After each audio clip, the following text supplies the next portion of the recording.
Assholes. You about to do that from here on out? Nah, I can't. It gets hot in here, bro. I can't help it, man. I just can't.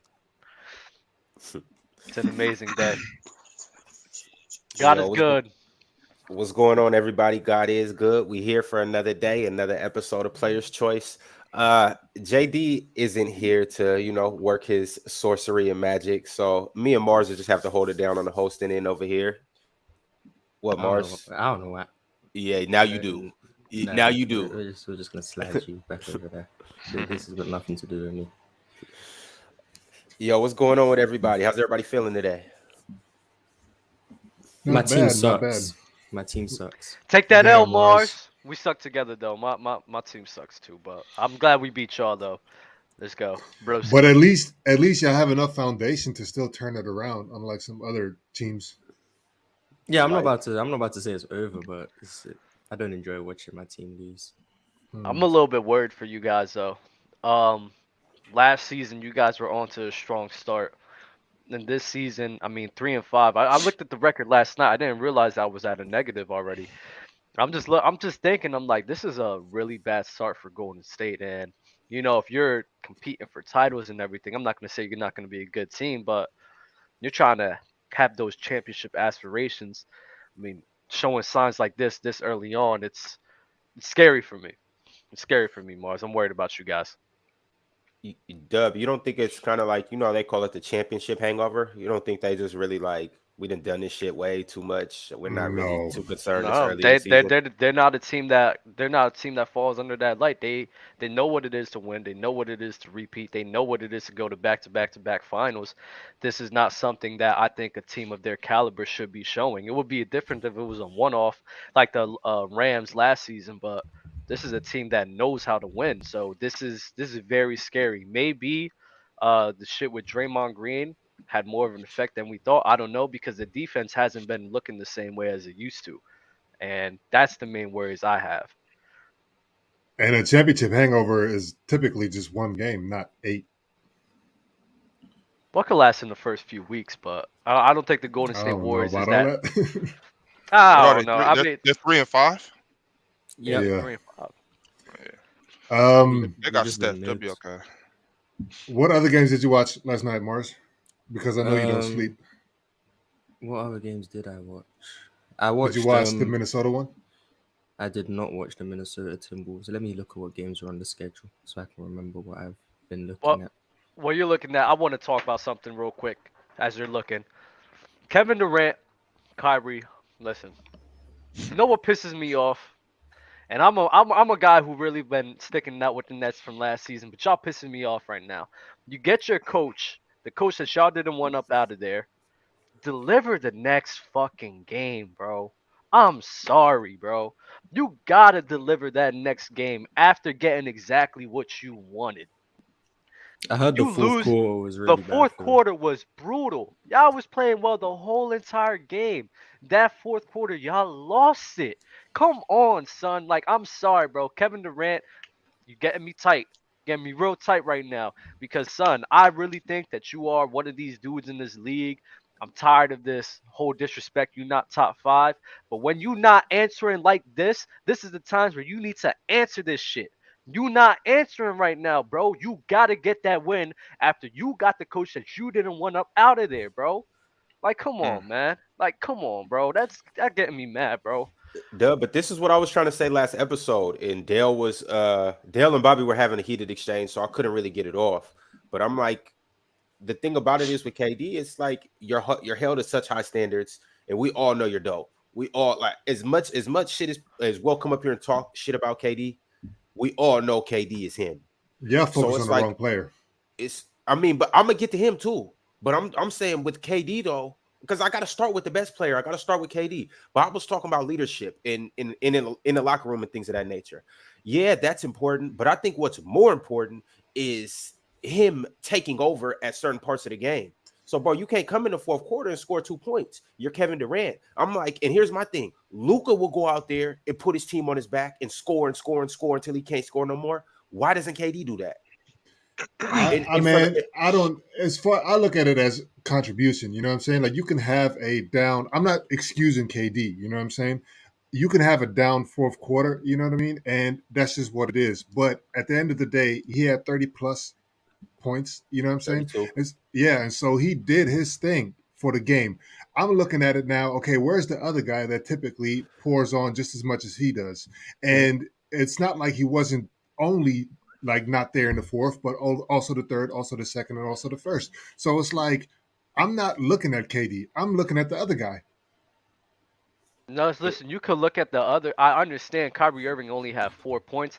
I get that, but at the end of the day, bro, I gotta look at KD. That fourth quarter was not good. He didn't put a lot of shots up as well, and he allowed the other team to gain a rhythm. I'm looking at the best guy. I'm looking at the best guy. Yes, he scored 30 points, cool, but listen, when you gotta put your foot on the throat to kill those guys, you up. You as the best player gotta sit here and deliver. I'm sorry. I'm sorry. It is what it is. You have to, especially when now you're getting everything you wanted. You have to answer the call. You have to answer the call, bro. But you also have to shoot and bail because they don't have a head coach right now. You know what I mean? They're in That's what turmoil. he wanted. Obviously, That's they're what he in wanted, though. That's not to what have he a head wanted, though. coach. That he Hold on, did not want Steve. Did not want Steve Nash. That's hasn't not Jacques Vaughn that's been there for a while though? Yeah, but what I'm saying though, he's not going to be there. He's not going to be the head coach. They have a new head coach coming in, right? So it's like, and when you're talking about, oh, that's what he wanted, not to have a head coach. Like, no, that's not what he didn't want it like that. If you say like Kyrie, you know what, man, we don't need a head coach because we got us or whatever, then you are taking away all of the preparation, all of the preseason that they would have needed in order for them to run the show by themselves. They didn't have that. They had a head coach. Steve Nash did his thing up until this point. He's up out of there. Now they're just tossed in the cold water, you know what I mean, with no preparation to do whatever they needed to do in order to be successful. So, like, that's not the same, Doug. Like, that's not the same. And also, again, early in the season, I'm not saying the Nets couldn't do anything later down the line. I'm just saying it's like it's one game, it's early, you know what I mean? They're in the stage of revamping the whole shit. So But Euro, I get that point. But the whole thing I'm looking at it is if I'm in KD's shoes, me and Kyrie did not want this guy in here. They did not want this guy to be a head coach. I have to deal with some of those consequences. One of those consequences is that. So me being the guy that I say that I am, because KD does think he's a top five or arguably the best player in the world. I need to take the challenge of, you know what, I'm gonna deliver for my team, even though we going through this nonsense right now. KD, he played a phenomenal game. I'm not gonna say he didn't play great. I'm not gonna say that. My whole thing is delivering. And that fourth quarter was really bad for him. He only made one shot, he missed some wide open shots as well, and he had 3 turnovers. That doesn't sound phenomenal. My whole point is delivering, son. It is delivering, and that is my whole argument. I got everything I wanted. I need to deliver for my team because I'm making them do something that I wanted, to do. I wanted Nash out of there. You feel Been me, Euro? saying that. I'm like, bro, you're KD, bro. You got to go out shooting. You can't. Your team can't go. What are they? 2-6.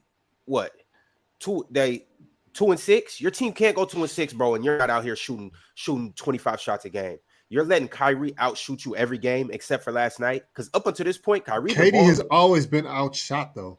Nah, Look that's at the the Russell Westbrook era. That's the he's point never I'm trying to he's make. never put up crazy amounts of shots. How are you KD and you're getting outshot? And you because that's him. That's exactly who he is. He's not going to put up crazy shots. Now we got to reverse the whole thing, because if this is who you are, but we're saying that you're this guy, it's something that's wrong. It's just something, and I don't know what it who's is. wrong though. If he's showing you who he is or whatever, and he's never said. I mean, I'm not going to say that, but. Nah, I think you have a point, because I'm not gonna lie, Ron, that's a little nasty, because KD is that type of guy to let others shoot more than him, and he's still able to get off. And he said this on his podcast too. It's not about him getting off. Yes, he can get his 30, but KD, maybe we need you to get 40, 50. I'm saying it's not working as is right now. Can KD not get 50? Can he not every do that? game? Not so every is game. it expectation for him to get 50 for them to win? I mean, it's not working with him getting 30 or 20. So I'm like, that's just on the team not being good enough. That's just he needs to stop passing the ball to the other team. That's if you have to ask someone to get 50 to win regular season games, and the team just isn't good. They're not. And also, we're focusing completely on offense when we know everybody and their mama know that their defense is trash. That's very true. And I'm pretty sure that like KD, if he's not leading the league, leading his team in shots up. It's damn near it. I mean, in Golden State, Klay Thompson took more shots than KD 2 of the 3 years. Like, he's never been a high volume shooter. Like, if Klay Thompson's taking more shots than KD, like, we won, so no one complains. It's Mhm. just now the team's bad. It's like, oh, KD take more shots. But when he was never taking the most shots on the team, no one was complaining when it was successful. So you're just asking him to change his game because the team is bad, but that's not his game. So you're just asking him to not be himself. So, what's your opinion on KD in this scenario? I mean, I didn't watch the Bulls game, so I'm not going to talk about what happened in the game. I know he had a few turnovers in the fourth, but I don't know how they happened. I'll say from what I've seen of KD this year, he's been pretty much the same KD I've always seen. Well, that I've seen in Brooklyn. I don't think he's been as aggressive rebounding the ball this year as usual, but I guess that'll come with time, I guess, or he's just because can't be bothered. But KD, in terms of scoring, I didn't expect him to be taking more shots than Kyrie because Kyrie takes a lot of shots. I think he took more shots. You than don't think LeBron that's a couple problem years. though? I Kyrie out here mean, running not really. around, dribbling, When shooting everything, and KD just sitting there I think watching that's him? more. I think that's more of a problem on Kyrie's questionable shot selection than KD needs to be more aggressive. L2, is that you? KD doesn't need 25 shots to be productive. That's a No, big credit to I his game. understand that. So I I don't understand you need guys are more. saying that he doesn't need to shoot that to put up his numbers and get to that. But I'm saying these are his average career numbers. Maybe this year he needs to raise the bar. And instead of averaging 30, maybe he needs to average 36 like James did that one year. So Because he's what's averaging He's 32 30. right He's now, bro. 34. He's Or 34. maybe I'm someone else not needs to asking him step to up. do that. like That's cool what I too. think. And this is my man Rolls Royce, everybody. Go ahead and talk to him. How do you feel What's about the happening, situation? everybody? What's happening, everybody? I Rolls think, Royce, riding in the Rolls Royce, man. I hear all that background noise. That shit crazy, bro. yeah, but everybody else on that entire Brooklyn squad needs to step up. From Kyrie, especially Ben Simmons, he needs to get his shit together. There's no way that team should be defensively performing the way that they are. No way. Ben might need to sit down and finish getting healthy. I'm not sure if he's ready. He for sure not ready. He for sure not healthy. I'm convinced. Yeah, he got to sit down for a little bit. Ron, I But I hate mean, he how has been sitting, right? Did he play Yeah, last he night? did. He didn't. He didn't play the last 2 games. Right. Okay, yeah, I, so I, I wa- think that shows it. I want to clarify for everybody. I don't agree with what the hell Ron's saying. I just agree with him delivering that last game. But KD has been doing his job for the majority of the season.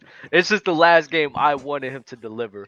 But I agree with L too. A lot of the other guys on the defensive side of things has to step up, and KD too, because I see a lot of ball watching. I see a lot of guys not really in it, not giving the same type of energy and effort. The only person I really see giving tons of effort is Nick Claxton, and that's about it. KD's a victim of this as well. He be ball watching a lot too, so I think the team as a whole needs to start buying in and start stepping up, mainly defensively, because I think their offense is fine. I think their offense does pretty well, which is relying on Kyrie Irving and Kevin Durant. But it's just the defense, bro. It's terrible. But you believe the defense is gonna be fixed with new coaching, right? I believe that I believe that Ime could change things around for those guys, could give them more structure. He could make them more bought in to what he's selling apart from a Steve Nash. And that's a key part in defense as well, being bought into what the coach has going on. So I really think that Ime and the defense would improve But with you him got, coming there. but the difference between them is when he was with Boston, it wasn't just Ime. It was a lot of Marcus Smart too. And and when I say this, I'm not talking about just pure talent, right? Not just pure talent. We can leave JT out of this. We can leave JT out of this. But when you got the Nets, you got Kyrie, KD, and then when Ben Simmons is back healthy, right? You got those three. That's not the same as having Marcus Smart, Jalen Brown, and Al Horford. Not talent wise. I'm just talking about as a mentality, as being a dog, buying into a system, playing defense. Kyrie is not Marcus Smart. So you can't expect Ime Udoka to get the same thing out of Kyrie as he got out of Marcus Smart. You can't But expect him to get the same thing out of KD as Jalen Brown, and definitely not the same thing from Ben Simmons to Al Horford. we're They're not not the asking same. them. We're not asking them to be like the Boston Celtics defense, but at least middle of the pack. maybe scratching top 12, top 13. That's all I'm asking for, and that's all I think that's what they're capable of. I think that's all they need, in my opinion. Maybe so, but like I mean, just want to reiterate that Kyrie is not Marcus. You're not gonna get the same thing. And to put some context in the last game, behind the last game, Zach LaVine scored 20 in the fourth quarter to lead the Bulls to a victory, come from behind victory at that. He finished with 29. DeMar DeRozan had 20. KD did have 32, 9 and 6, but Kyrie just had a bad game with 4. So now, Ticket, I'm gonna come to you, and I want to know what happens with Ime Udoka stepping in.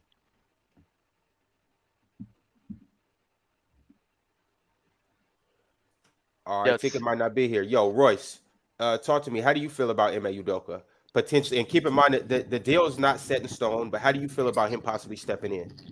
I think it changes the whole culture for the organization. Honestly, you're gonna actually have a built offense, a built defense. You're gonna have a philosophy for the team to follow. I think it's gonna change the whole organization from top to bottom. Honestly. They have the personnel for that. Oh yeah. I mean, why not? You put your Ben Simmons into your Marcus Smart spot. You got 2 scorers at the top of the wing and on the at the top of the key and on the wing, who can both ISO and do whatever they want to do, score whenever they want to. You got a rebounder in Nick Claxton. He's gonna do his thing. I mean, I honestly think they're gonna turn everything around. Royce, Nick's a rebounder? The best that they got. The best that they got. You gotta let that young kid develop. But that's Most definitely, the best they got right now. Do they have time to let him develop though? They're looking to win right now, so he's gonna develop throughout the season. He's gonna get more time on the floor, nothing. How else do you develop? Does anybody know why they haven't signed Dwight yet? What's going on with that? I think adding Dwight wouldn't be bad. I think he said something about they wanted a floor spacer at the 5, and that's why they didn't pick him up. But that's just to cater for Ben Simmons. That's just to cater for Ben Simmons, because if you look at the Nets with Ben Simmons and Nick Claxton on the floor, they look horrific offensively. It's really just KD and Kyrie bailing them out a whole bunch of times, because Ben Simmons and Claxton on the court offensively just wasn't working, because Ben sets one screen and then it's borderline illegal every time. But if he doesn't get called, he sets a screen, then he goes and hides in the dunker spot. And then Claxton can't be there, so then he runs around trying to set a screen for Joe Harris, but Joe Harris can't shoot right now. So the offense is just really clunky, and then it just falls back on KD, Kyrie isolation. So that fit is just bad. I don't like it either. I think that that's why I say I think they should have Ben Simmons more with the ball in his hands, because I do think he's a great passer. Have him more with the ball in his hands in half court, have Claxton, Kyrie, and KD run off ball, and try to have Ben Simmons make plays off of that, sort of like Draymond Green. But they're not really doing that. They don't give him the ball a lot in the half court, mainly because I think Ben needs to start being more aggressive as well. There's a lot of times where he has a smaller guy on him. Sometimes you just gotta put your head down and drive, bro. Like, I just don't think that's in his makeup. Like Ben Simmons has the ability to be an aggressive scorer, but like Draymond Green can't score, but he's aggressive, so he at least pulls some sort of defensive attention sometimes. Ben Simmons doesn't do any of that. He just walks around. He's part of the initial action. He sets the screen, and then after that, he's just invisible the rest of the possession. mhm. There's no second effort for him. There's no anything after that initial screen, that initial action, and then he just goes and hides in the dunker spot, and that's a problem. Because Draymond Green, if he throws a handoff to Steph, he's going to set a screen for Clay now. He's going to move around. He's going to get the ball back at the top of the key and look for someone else. After Ben Simmons' first initial play, nothing else happens for the rest of that possession with him, and he just stands around. Do you think that's more? Do you think that that's more of a him and that's more of a coaching? Because I don't know. I don't know which one it is. I don't know, because Steve Nash is trash. So I could give him the Steve Nash cop out, and maybe with. I mean, did he do it in Philadelphia though? Doc Rivers started. He was doing the ball a lot more in Philly, so it was less noticeable. But when he doesn't have the ball, it was a lot of just standing in the dunker spot once again. So it's kind of that's more so what I'm getting at. He was more in transition in Philadelphia as well, so that's why he averaged like 15 points a game. It was a lot of transition. That's where most of his points came. And now in transition, he's just looking for shooters. So there's really no scoring aggression from him. But I can give him the Steve Nash cop out for a little while. But I need to see something change. All right. So with Nash being gone, we all felt like that was absolutely the best move for the team, right? Nash had to get up out of there, or did this blindside anybody? I wouldn't Oh say my God. blindsided me. I just didn't expect it to happen yesterday. Why not? I mean, like I said on what was that Sunday? Like I said on Sunday, I don't think the problem was Nash. I think the problem was the whole team. But I think it's perfect for everything. Perfect timing. You know what I mean? They needed also keep in mind they needed to take some heat off of Kyrie, and I Mhm. think that shifts the attention at least a little bit. So yeah, man. I mean, it's just the politics of things, I guess. Like, I just don't think it was right. But with that being said, so I'm not walking back what I was saying on Sunday. But if you can get a better coach, I guess you could. I don't see nothing wrong with. I don't see anything wrong with if you could get better. I just don't know if the coaching change is what's going to change this team. I don't know if you got Kyrie. Once again, speaking on what he said a while back about, oh, we don't really need a coach type situation. That makes me think like, okay, is the coaching change even going to fix anything? Because I don't know about other sports, but in basketball specifically, it's always been one of my beliefs that if the coach doesn't buy into his team, or if the team doesn't buy into their coach, you're not going to get much success. So if we're not on the That's a same fact. page, if we're not on the same page, rather it might not be the best philosophy from the coach, but if the philosophy in general is going to have some success if everybody's bought into it, and especially if you got players with the talent level of Kyrie and KD, if we're all on the same team, we're going to win some more games than losing. But if we're all butting heads, there's going to be no success from that. I don't care who's on the team. Well, I mean, the best coach for the job currently, right now, with all of this madness going on, is Ime because he's been there before, right? So he has the foundation. Number one, he has the respect of the players. He has the recent success. You know what I mean by having taken the Celtics to the finals. So, like, who else would you put into the mix? You know what I mean? So I'm not saying that this is going to be a success Hmm. or because this team has had championship expectations for the last 3 years, regardless of how far they actually made it, right? But this Hmm. is a quote unquote super team. Even with James Harden and all them guys or whatever, it was like, yo, they need to at least not get swept in the first round of the playoffs, Right. right? Right. And so who's to say that they can make anything happen on that front?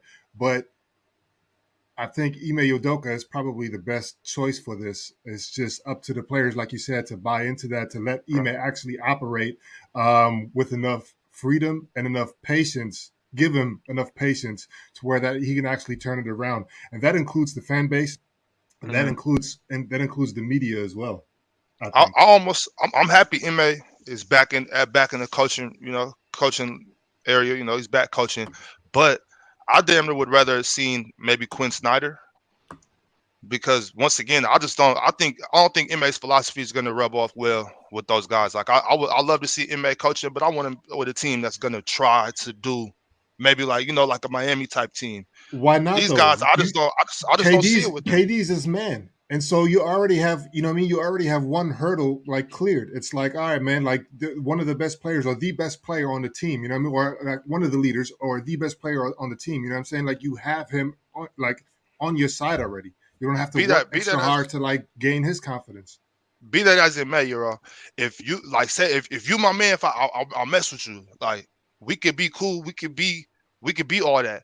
But if I still don't, that doesn't necessarily mean I'm going to buy into what you're bringing to the table. I have to disagree with that, bro. I think the players in general just highly respect and hold Ime to a higher standard, and I think that this is just more like a breath of fresh air. Because there's a narrative saying that they wanted Steve Nash there, which that wasn't true. They didn't want Steve Nash there, so they actually got a guy in there they like, they respect, buying what he's selling, and I think he's a guy that could rally the troops around him. So I think that. with being bought in, with having higher chemistry, that adds to your overall performance as a team. And if they buy in, if they all buy into, and that's all what we're banking on, right? If they buy into Ime and what he's selling, if they all buy in, I think they could be a really good team, man. I mean, Kyrie Right. Irving, people say he's not that good of a defender. I see spurts where Kyrie could be a very capable defender, but effort is a main part of that. Like, it So, just Bro, it is I what don't it so I is. don't Doug, give are you? a I don't give a damn what Ime Udoka's selling. Are they buying? But it Like don't. It don't. I It think don't. they would because they're finally getting exactly what they wanted. They're and getting Steph KD Curry damn near and Ime, 35, and Kyrie over 30. When have we seen these guys just play defense like that? That's the point I'm trying KD, to make. KD and on Patty the Mills Warriors. for sure, but he was on a great defensive unit. This Oh, isn't a great defensive unit. He But he Doug, was on a which team, he was on a team that had tradition of playing defense and playing that style. So now, like, how do you fix a whole culture? You know what I'm well, saying? Like, I think the defense. I don't think the defense is as bad as everyone's leading on. Like I said before, a lot of the times where they're getting scored on. It's just a lot of lackadaisical, not a lot of energy, a lot of ball watching. It's just terrible mistakes. They're not hustling. A lot of that really goes into defense as well, and it's an underrated aspect of defense. So you got guys who now is going to clean that part of their game up. I believe that they'll play a higher level defense off of energy and effort alone. The only person with high energy is Nick Claxton, but there's tons of ball watching on that team, right, right. But tons of Doug, it. but Doug, that's now I'm going back to what I was saying initially. It doesn't matter. Like if you telling me that grown ass men have to be happy with who's sitting on the bench in order for them to play basketball. Like if they're playing defense at this level because of this coach, and then when this coach comes, all of a sudden I want to play this level of defense. But that's whack, bro. Like I don't want. I don't. But that's reality though. That's the reality. No, That's what no, people no, do. no way, no way, no Yes, way. it So you is. tell me. Yes, it is. So no way, no way. I'm not going Yes, for it that. is. Like so, Yes, it is. the I'm not defense. saying. If you're not, if you're not, I'm not if you're not gonna saying. play defense one day, but then No, coach, no, no, oh no. come on guys, let's You play know, defense. you're giving an example of extremes though. It's like you're saying it's like okay, I'm just not going to play defense versus okay, now I'm going to go all out. That's not what I'm saying. But if you are a decent defender, right? Let's say from like we look at the like capacity spectrum of 100%, right? And you Mhm. sitting at 65 or 75%, right? And you have a coach that you really, really fucking with, and he's really, really fucking with you, bro. You're gonna try to boost that number, no question. Like you ever heard of the term like yo, I would run through the wall for this guy? Like that's a thing. That's a thing, especially when it comes to, and it's all about like people, trying to say, oh, because y'all make millions and all this other stuff, y'all should just be doing that off the rip or whatever. This is just a job at the end of the day. You know what I mean? I don't care how much money you making. If everybody around it's you comparing the shit to your peers too. So you have to understand the environment that these people are in as well, right? I make a certain amount of money or whatever. I can still like I make more, you know what I mean, than I don't know somebody who is has a part time job at McDonald's or something like that. You know what I mean? Mhm. But that doesn't mean that I can't be not motivated to do my job, especially when I have a supervisor that's on my head nonstop. You know what I'm saying? Right, And I have my peers that may be making more than me. You know what I mean? They have a right. way better career trajectory than I got. All of that play, like you know what I mean? The NBA is just a job. They have that Right. same thing. I think that's another example of bad leadership by Kevin Durant. It's Please another example of elaborate. bad leadership. So which is it? So which is it? Do people get affected by that or not? Because just because Kevin Durant is a quote unquote bad leader shouldn't now switch your position. Like I feel like you're flip flopping because that leadership thing that you just said that shouldn't affect the player that's supposed to be playing defense in the first place. Well, look, that's what I'm saying. If KD out there and the coach is okay, we don't like this guy, so we're not playing defense. I think that's a chance for Kevin Durant to step up. Like, hey guys, don't worry about it. Like, we're working on getting him out of here anyway. Let's step up and play some basketball. Why are Yeah, we not playing basketball? nah, Because we don't like nah, man. that just shows okay. So at the very least, that just shows a team that's not a championship contender. You're not a championship contender if you're not going to try to play defense because you don't like your coach. Listen, man, there's different types of leaders of being a leader. There's also different types of not being a leader. You cannot be a leader by just not saying anything. You know what I'm saying? You could also be like not a good leader by constantly like blaming bad shit that's happening on the court on like another player or something like that. I don't see KD doing that. That's terrible leadership. Yeah, I don't see KD doing that. So if he's never ever quote unquote been a leader, never ever said anything to anybody, and he's just there to hoop, and he just expects for you to do your job, like I don't see an issue with that. You just take your leadership from elsewhere. Maybe coach has to pick that slack up. Maybe there's an assistant. Maybe there's a figure like a Udonis Haslam that needs to come Mhm. into the fold and fill that void. You know what I'm saying? But Right. Nah, man, I'm not with that. Just because KD is more the silent type, you know what I mean? That he's a bad leader. Regardless if we're looking at him as a leader or not, like I'm not buying that. Yo, Royce, I mean, you how got many anything you want to leaders chime in? actually Go ahead. just don't play defense though? Just choose not to play defense. How are you showing? LeBron does that. LeBron does LeBron's that a been in the lot. league 20 years though. He can get that now. You know, Uh, Bron's early career, Bron played defense all over the place, and it showed. Beating people shit off the backboard. That showed. KD's late in his career as well. KD played defense for 2 years of his career, and that was because That's it. That's it. Draymond Green 2 was going to years. wring his That's neck. it. With If he Draymond didn't keep next his to hands him. up on D, Draymond was going to break his neck. With Draymond next to him. That's it. Outside of that, there was no defense by KD. I think y'all underrate the defense he was playing on the Brooklyn Nets before this season. He wasn't really that bad of a defender. Yeah.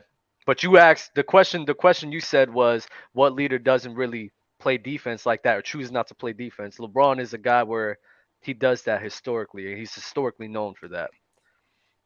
I also don't believe in the narrative that LeBron doesn't play defense. Does he take defensive plays off? For sure. Maybe that's more obvious because everybody is zeroed in on him whenever he plays. And once that narrative was out, that's all we saw. But I hard body don't believe that LeBron doesn't play defense. Right.